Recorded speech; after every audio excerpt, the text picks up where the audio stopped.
Ito naman tayo rito sa may second floor ng Paniki Tarlac Project. Green Meadow Subdivision ay nalagyan na po nila yung wood planks tapos yung baluster. Okay, so i-update din po natin yung ibang area. So dito okay na to. So kinubuharan na nila para hindi madumihan.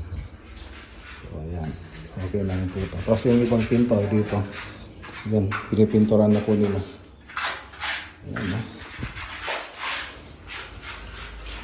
Dito sa may CR, parang doon din sa baba. Grout na lang kulang. So ito po yung hamba niya. Yan, inaspian na po. Nakahaspi na po siya. Pati doon sa kabila. So yung walk-in closet. Tapos ito yung sa may toilet and bath ng master bedroom.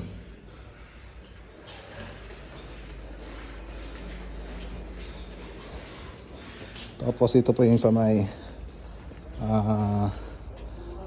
terrace ng master bedroom. So nakapaglagay na rin ng ano ba yan?